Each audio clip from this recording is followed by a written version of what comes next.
കേരളത്തിന്റെ ചരിത്രവും പൈതൃകവും പേറുന്ന നിരവധി കോട്ടകൾ നിലവിൽ സംരക്ഷിക്കപ്പെടുന്നു. ചില കോട്ടകൾ ഭരണപരമായ കേന്ദ്രങ്ങളായി പ്രവർത്തിക്കുകയും വ്യാപാര സ്ഥാപനങ്ങളുടെ സംരക്ഷണം ഉറപ്പാക്കുകയും ചെയ്തു. വിദേശ ശക്തികളുടെ ആക്രമണങ്ങളെ പ്രതിരോധിക്കാനും തന്ത്രപ്രധാനമായ സ്ഥലങ്ങൾ നിയന്ത്രിക്കാനും ഈ കോട്ടകൾ സഹായിച്ചിരുന്നു. കേരളത്തിലെ ചരിത്രപ്രധാനമായ ചില കോട്ടകളെക്കുറിച്ചാണ് ഈ വീഡിയോയിൽ പറയുന്നത്. കൂടുതൽ മികച്ച വീഡിയോകൾക്കായി ഈ ചാനൽ സബ്സ്ക്രൈബ് ചെയ്യുക. ചന്ദ്രഗിരി കോട്ട വടക്കൻ കേരളത്തിലെ കാസർഗോഡ് ജില്ലയ്ക്ക് തെക്കുകിഴക്കായി ചന്ദ്രഗിരി പുഴയുടെ തീരത്തായി ചന്ദ്രഗിരി കോട്ട സ്ഥിതി ചെയ്യുന്നു. തകർന്നു കിടക്കുന്ന ഈ കോട്ട പുഴയിലേക്കും അറബിക്കടലിലേക്കും തെങ്ങിൻ തോപ്പുകളിലേക്കുമുള്ള ഒരു മനോഹരമായ ജാലകമാണ്. 17-ാം നൂറ്റാണ്ടിൽ നിർമ്മിച്ച ഈ കോട്ട ചരിത്ര പുരാവസ്തു വിദ്യാർത്ഥികൾക്ക് വളരെ പ്രധാനപ്പെട്ട ഒരു സ്ഥലമാണ്. സമുദ്രനിരപ്പിൽ നിന്നും 150 അടിയോളം ഉയരത്തിൽ ഏകദേശം 7 ഏക്കർ സ്ഥലത്ത് ചതുരാകൃതിയിൽ കോട്ട വ്യാപിച്ചു കിടക്കുന്നു. ശിവപ്പ നായിക് എന്ന രാജാവാണ് രാജ്യസുരക്ഷയ്ക്കായി ചന്ദ്രഗിരി കോട്ട കെട്ടിയത്. നൂറ്റാണ്ടുകളിലൂടെ പല കൈമറിഞ്ഞ ചന്ദ്രഗിരി കോട്ട മൈസൂരിലെ ഹൈദരലിയുടെ കൈകളിലും ഒടുവിൽ ബ്രിട്ടീഷ് ഈസ്റ്റ് ഇന്ത്യ കമ്പനിയുടെ കൈകളിലും എത്തിച്ചേർന്നു. ഇന്ന് കേരള പുരാവസ്തു വകുപ്പിന് കീഴിലുള്ള ഒരു ചരിത്ര സ്മാരകമാണ് ചന്ദ്രഗിരി കോട്ട. ഹോസ്ദുർഗ് കോട്ട കേരളത്തിലെ കാസർഗോഡ് ജില്ലയിലെ ഒരു കോട്ടയാണ് ഹോസ്ദുർഗ് കോട്ട. കാഞ്ഞങ്ങാട് കോട്ട എന്നും ഈ കോട്ട അറിയപ്പെടുന്നു. ഹോസെ ദുർഗ അഥവാ പുതിയ കോട്ട എന്ന കന്നഡ പദങ്ങളിൽ നിന്നാണ് ഹോസ്ദുർഗ് എന്ന പേര് ഉണ്ടായതു തന്നെ. വൃത്താകൃതിയിലുള്ള കൊത്തളങ്ങളുള്ള ഈ കോട്ട ദൂരെ നിന്ന് തന്നെ കാണാവുന്ന അത്ര വലുതാണ്. ഇക്കേരി രാജവംശത്തിലെ സോമശേഖര നായിക്കാണ് ഈ കോട്ട നിർമ്മിച്ചത്. ഹോസ്ദുർഗ് എന്ന സ്ഥലത്ത് നിത്യാനന്ദാശ്രമം എന്ന 45 ഗുഹകളടങ്ങുന്ന ആശ്രമം കോട്ടയോട് ചേർന്ന് സ്ഥിതി ചെയ്യുന്നു. ബേക്കൽ കോട്ട കേരളത്തിലെ കാസർഗോഡ് ജില്ലയിൽ സ്ഥിതി ചെയ്യുന്ന കോട്ടയാണ് ബേക്കൽ കോട്ട. കേരളത്തിലെ വലിയ കോട്ടയും ഏഷ്യ വൻകരയിലെ ഒരു പ്രധാന കോട്ടയുമാണിത്. അറബിക്കടലിന്റെ തീരത്തായി 35 ഏക്കറിൽ പരന്നു കിടക്കുന്ന ഈ കോട്ട 17-ാം നൂറ്റാണ്ടിന്റെ മധ്യത്തിൽ പണികഴിപ്പിച്ചതാണ്. ഈ കോട്ട നിർമ്മിച്ചിരിക്കുന്നത് ചെങ്കല്ല് കൊണ്ടാണ്. കുംബ്ലയിലെ ഇക്കേരി നായ്ക്കന്മാർ എന്ന് അറിയപ്പെടുന്ന ബദിനൂർ നായ്ക്കന്മാരിലെ ശിവപ്പ നായിക്ക് 1645-നും 1660-നും ഇടയ്ക്ക് നിർമ്മിച്ചു എന്നാണ് പൊതുവെ കരുതപ്പെടുന്നത്. സെന്റ് ആഞ്ചലോ കോട്ട കേരളത്തിലെ കണ്ണൂർ ജില്ലയിൽ അറബിക്കടലിനെ അഭിമുഖീകരിച്ച് കണ്ണൂർ പട്ടണത്തിൽ നിന്നും 3 കിലോമീറ്റർ അകലെയാണ് സെന്റ് ആഞ്ചലോ കോട്ട സ്ഥിതി ചെയ്യുന്നത്. കണ്ണൂർ കോട്ട എന്നും ഈ കോട്ട അറിയപ്പെടുന്നു. സമുദ്രനിരപ്പിൽ നിന്നും 40 അടി ഉയരത്തിലാണ് കോട്ട. 1745-55 കാലത്ത് ഡച്ച് കമാൻഡറിന്റെ ഭാര്യയുടെയും മക്കളുടെയും മൃതദേഹങ്ങൾ സംസ്കരിച്ചതിന്റെ വിവരങ്ങൾ പഴയ ഡച്ച് ഭാഷയിൽ കൊത്തിയ ശിലാഫലകം കോട്ടയിൽ കാണാം. പോർച്ചുഗീസുകാരനായ ഡോൺ ഫ്രാൻസിസ്കോ ഡ അൽമേഡയാണ് 1505-ൽ ഈ കോട്ട നിർമ്മിച്ചത്. തലശ്ശേരി കോട്ട കേരളത്തിലെ കണ്ണൂർ ജില്ലയിലെ തലശ്ശേരിയിൽ അറബിക്കടലിനു സമീപം സ്ഥിതി ചെയ്യുന്ന ഒരു കോട്ടയാണ് തലശ്ശേരി കോട്ട. British east India company Malabar തീരത്ത് തങ്ങളുടെ സൈനിക ശക്തി പ്രബലമാക്കുന്നതിനായി 1708-ൽ സ്ഥാപിച്ചതാണ് ഈ കോട്ട. ചതുരാകൃതിയിൽ പണിത കോട്ടയ്ക്ക് 2 കൊത്തളങ്ങളും അതിമനോഹരമായ കവാടവുമുണ്ട്. തുടക്കത്തിൽ ഒരു കച്ചവട കേന്ദ്രമായി പ്രവർത്തിച്ച കോട്ട പിന്നീട് സൈനിക കേന്ദ്രമായും കാരാഗൃഹമായും മാറുകയാണുണ്ടായതെന്ന് കോട്ടകളെക്കുറിച്ച് പഠനം നടത്തിയ CPF വേങ്ങാട് കേരളത്തിലെ കോട്ടകൾ എന്ന തന്റെ ഗ്രന്ഥത്തിൽ സൂചിപ്പിക്കുന്നു. ചാലിയം കോട്ട കേരളത്തിലെ കോഴിക്കോട് ജില്ലയിലെ ചാലിയത്ത് പോർച്ചുഗീസുകാർ നിർമ്മിച്ച കോട്ടയാണ് ചാലിയം കോട്ട. മുല്ലമ്മേൽ കോട്ട എന്നും ഇതിനെ വിളിക്കാറുണ്ട്. മലബാർ കീഴടക്കാൻ 1531-ൽ പറങ്കികൾ നിർമ്മിച്ച കോട്ടയാണിത്. കടൽ മാർഗവും പുഴമാർഗവും മലബാർ കീഴടക്കുക എന്ന ലക്ഷ്യത്തോടെയായിരുന്നു അറബിക്കടലും ചാലിയാറും ചേരുന്ന അഴിമുഖത്തോട് ചേർന്ന് പറങ്കികൾ സൈനിക കേന്ദ്രം പടുത്തുയർത്തിയത്. കടലോരത്തെ പാറക്കൂട്ടങ്ങൾക്കിടയിലായിരുന്നു തന്ത്രപ്രധാനമായ കോട്ട സ്ഥിതി ചെയ്തിരുന്നത്. ഇന്നിതിന്റെ അവശിഷ്ടങ്ങൾ മാത്രമാണുള്ളത്.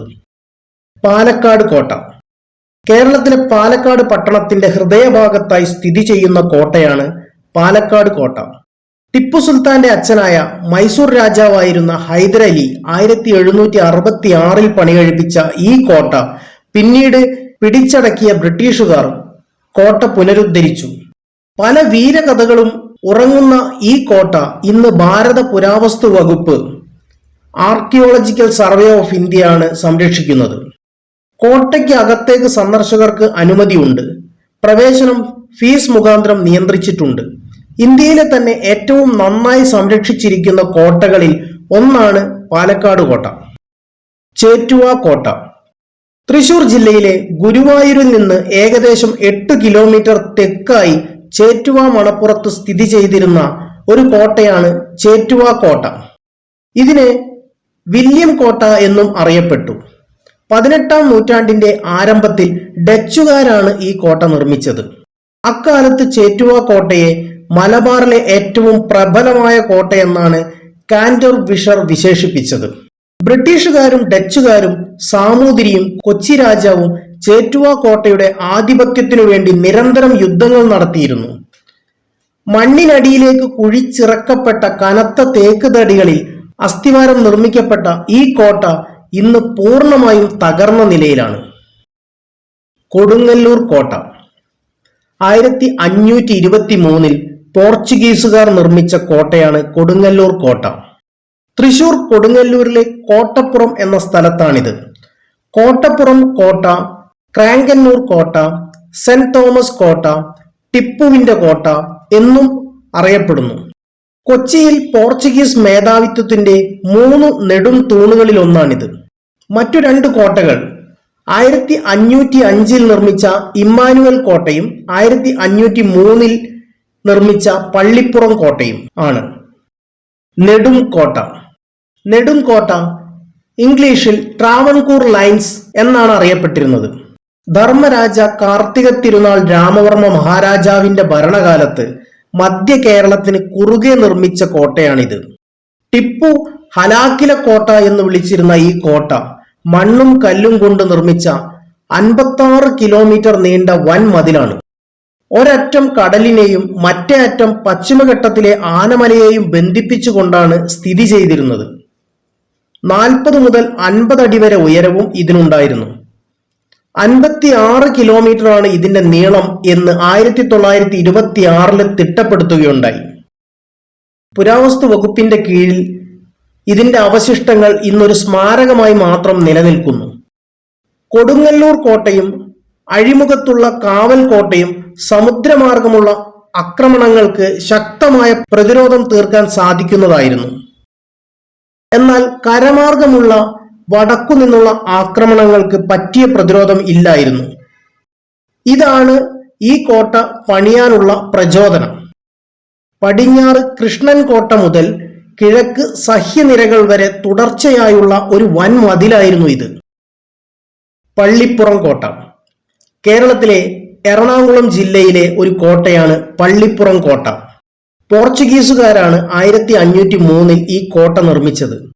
അയ്യിക്കോട്ട എന്നാണ് ഇത് അറിയപ്പെട്ടിരുന്നത്. ഒരു കാവൽ നിലയമായാണ് ഇത് വികസിപ്പിച്ചിട്ടുള്ളത്. ഇന്ത്യയിൽ യൂറോപ്യർ ഏറ്റവും ആദ്യമുണ്ടാക്കിയ കോട്ട എന്ന പദവി കൊച്ചിയിലെ പള്ളിപ്പുറം കോട്ടയ്ക്കാണ്.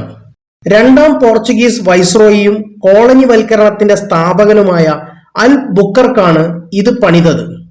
വൈപ്പിൻ കോട്ട, ആയിക്കോട്ട എന്നൊക്കെ ഇതിനു പേരുണ്ട്. 1663 ഡച്ചുകാർ ഈ കോട്ട പിടിച്ചടക്കി. പിന്നീട് ഡച്ചുകാർ ഈ കോട്ട 1789 തിരുവിതാംകൂർ രാജ്യത്തിന് വിറ്റു. വൈപ്പിൻ ദ്വീപിന്റെ വടക്കേ അറ്റത്തായി പള്ളിപ്പുറത്താണ് ഈ കോട്ട സ്ഥിതി ചെയ്യുന്നത്. കോട്ടപ്പുറത്തെ കൊടുങ്ങല്ലൂർ കോട്ട ഇതിനടുത്താണ്. ഈ കോട്ടയിൽ നിന്ന് കൊടുങ്ങല്ലൂർ കോട്ടയിലേക്ക് നദിക്കടിയിലൂടെ ഒരു തുരങ്കം ഉണ്ടെന്ന് പറയപ്പെടുന്നു. ഇന്ന് ഈ കോട്ട കേരള പുരാവസ്തു വകുപ്പിന്റെ സ്മാരകമായിട്ടുള്ള കോട്ടകളിൽ കേടുവരാത്ത അപൂർവം ഒന്നാണ്. ഇന്ത്യയിൽ യൂറോപ്യന്മാർ നിർമ്മിച്ചതിൽ ഇന്ന് നിലനിൽക്കുന്ന ഏറ്റവും പഴക്കമുള്ള സൗധം എന്ന് എ ഗില്ലറ്റി ഇതിനെ വിശേഷിപ്പിക്കുന്നു. അഞ്ചുതെങ്ങ് കോട്ട തിരുവനന്തപുരം ജില്ലയിൽ ചിറയൻകീഴ് താലൂക്കിലെ ഒരു കടലോര ഗ്രാമമായ അഞ്ചുതെങ്ങിൽ ഈസ്റ്റ് ഇന്ത്യ കമ്പനി 1695 കെട്ടിയ ഒരു കോട്ടയാണ് അഞ്ചുതെങ്ങ് കോട്ട എന്നറിയപ്പെടുന്നത്. ഈസ്റ്റ് ഇന്ത്യ കമ്പനിക്ക് വ്യാപാര ആവശ്യത്തിനു വേണ്ടി ആറ്റിങ്ങൽ മഹാറാണി കൽപ്പിച്ചു നൽകിയ ഒരു പ്രദേശമാണിത്. ആറ്റിങ്ങൽ റാണി ബ്രിട്ടീഷ് ഈസ്റ്റ് ഇന്ത്യ കമ്പനിക്ക് അഞ്ചുതെങ്ങിൽ ഒരു ഫാക്ടറി പണിയാൻ 1684 അനുവാദം നൽകി. 1690 ഇവിടെ ഒരു കോടതി പണിയാനുള്ള അനുവാദവും ലഭിച്ചു. 1695 കോട്ട പണിതത്. ചതുരാകൃതിയിലാണ് അഞ്ചുതെങ്ങ് കോട്ടയുടെ നിർമ്മാണം. ശിലാഫലകങ്ങളോട് കൂടിയ ധാരാളം കല്ലറകൾ കോട്ടയോട് ചേർന്നുണ്ടായിരുന്നു. അവയിൽ ഏറ്റവും പഴയത് 1704 നിർമ്മിച്ചതാണ്. ഒരു ഫലകത്തിൽ ഇങ്ങനെ രേഖപ്പെടുത്തിയിരിക്കുന്നു: അഞ്ചുതെങ്ങിലെ കമാൻഡറായ ജോൺ ബാബോണിന്റെ പത്നി ഡീപ് ബോക്ക് ഇവിടെ അന്ത്യവിശ്രമം കൊള്ളുന്നു. കേരളത്തിൽ ആദ്യമായി ബ്രിട്ടീഷുകാർക്കെതിരെ ഒരു സംഘടിത കലാപം ഉണ്ടായത് ഈ കോട്ട കേന്ദ്രീകരിച്ചായിരുന്നു. തങ്കശ്ശേരി കോട്ട സുദീർഘമായ ചരിത്രമുള്ള കേരളത്തിലെ കോട്ടകളിൽ ഒന്നാണ് സെന്റ് തോമസ് കോട്ട എന്ന തങ്കശ്ശേരി കോട്ട. ഡച്ച് കോട്ടയുടെ ഇടിഞ്ഞു വീഴാറായ ചുമരുകൾ മാത്രമാണ് ഇപ്പോൾ അവശേഷിക്കുന്നത്. ഇപ്പോഴിത് കേന്ദ്ര പുരാവസ്തു വകുപ്പിന്റെ നിയന്ത്രണത്തിലാണ്. 1503 കൊല്ലവുമായി കച്ചവടം നടത്താനാണ് പോർച്ചുഗീസുകാർ കൊല്ലത്തെത്തുന്നത്. 1552 റോഡ്രിഗ്സ് എന്ന പോർച്ചുഗീസ് ഉദ്യോഗസ്ഥൻ ഇവിടെ എത്തുകയും തങ്കശ്ശേരിയിലെ പണ്ടകശാല പുതുക്കി പണിയുവാനുള്ള അനുവാദം നേടിയെടുക്കുകയും ചെയ്തു. പക്ഷെ ഇതിന്റെ മറവിൽ അവർ ഒരു കോട്ട തന്നെ നിർമ്മിക്കുകയാണ് ചെയ്തത്. 1659 ഡിസംബർ 29 ഡച്ചുകാർ കൊല്ലത്തെത്തുകയും തങ്കശ്ശേരി കോട്ട പിടിച്ചടക്കുകയും തകർത്ത് തരിപ്പണമാക്കുകയും ചെയ്തു. 1669 ഡച്ചുകാർ തങ്കശ്ശേരി കോട്ട പുനർനിർമ്മിച്ചു. 1741 മാർത്താണ്ഡവർമ്മ കുളച്ചൽ യുദ്ധത്തിൽ പരാജയപ്പെടുത്തിയതോടെ ഡച്ചുകാർ ഇവിടെ നിന്നും പിന്മാറി. 1742 തങ്കശ്ശേരി കോട്ട ഇംഗ്ലീഷ് ഈസ്റ്റ് ഇന്ത്യ കമ്പനിയുടെ ആധിപത്യത്തിലാവുകയും ചെയ്തു. ഇന്ന് ഈ കോട്ടയുടെ അവശിഷ്ടങ്ങൾ മാത്രമാണ് ശേഷിക്കുന്നത്. കേരളത്തിന്റെ ചരിത്രവും പൈതൃകവും പേറുന്ന കോട്ടകളെക്കുറിച്ചുള്ള വീഡിയോ ഇവിടെ പൂർണ്ണമാകുന്നു. കൂടുതൽ മികച്ച വീഡിയോകൾക്കായി ഈ ചാനൽ സബ്സ്ക്രൈബ് ചെയ്യുക.